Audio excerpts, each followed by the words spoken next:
এক পুরানো শহরে ছিল একটি পরিত্যক্ত বাড়ি যাকে সবাই কালো দরজার বাড়ি বলত। বাড়িটি বহু বছর ধরে খালি পড়েছিল, তবে স্থানীয় মানুষ বিশ্বাস করত সেই বাড়ির একটি কালো দরজার পেছনে বাস করে একটি অভিশপ্ত আত্মা। কেউ কখনো সেই দরজা খোলার সাহস করেনি। আদনান, শহরের এক কৌতূহলী যুবক, এমন সব রহস্যময় জায়গা অনুসন্ধান করতে ভালোবাসত।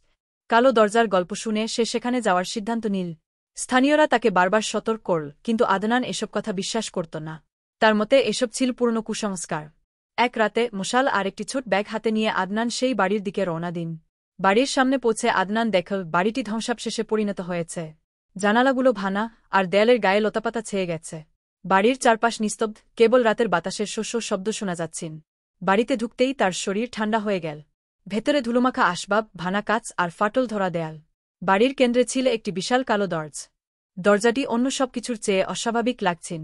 আদনান দরজার সামনে গিয়ে দাঁড়ান।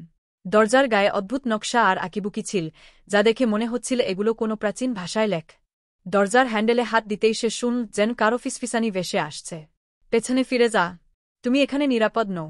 কিন্তু আদনান হেসে বল, এসব আমার কল্পন, এখানে কিছুই নেই। দরজা খোলার মুহূর্তেই সবকিছু বদলে গেল।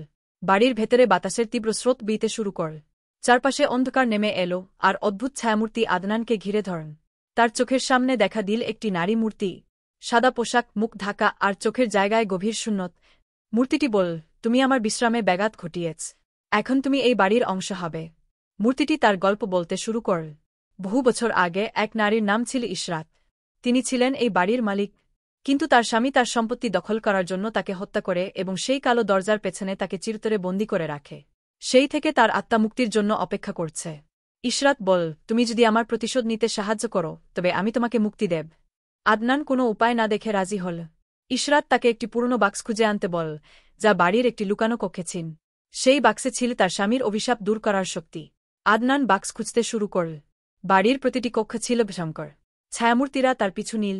হঠাৎ এক কক্ষে সে দেখতে পেল একটি পুরনো বাক্সটি খুলতেই চারপাশে আলো ছড়িয়ে পড়ল। বাক্সটি নিয়ে ফিরে এলে ইশরাত বল, এখন সময় হয়েছে তাকে শাস্তি দেওয়ার। বাক্সটি খুলতেই এক অদ্ভুত শক্তি বাড়ির ভিতরে বিস্তার করল। ইশরাতের আত্মা মুক্তি পেল, আর তার স্বামী যে আত্মারূপে বন্দী ছিল সে চিরতরে ধ্বংস হয়ে গেল। ইশরাতের আত্মা আদনানের দিকে তাকিয়ে বল, তোমার সাহসের জন্য আমি কৃতজ্ঞ। এই বাড়ি আর কখনো অভিশপ্ত থাকবে না। এই কথা বলে ইশরাত ম্লান হয়ে গেল। বাড়িটি ধীরে ধীরে আগের মতো স্বাভাবিক হয়ে গেল।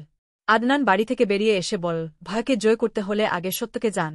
সব রহস্যের পেছনে লুকিয়ে থাকে একটি গল্প। শূন্য রাস্তায় দাঁড়িয়ে আদনান দেখল ভোরের আলো ফুটছে। তার মনে হল সে শুধু একটি গল্প নয়, বরং একটি জীবন্ত অভিজ্ঞতা নিয়ে ফিরে এসেছে।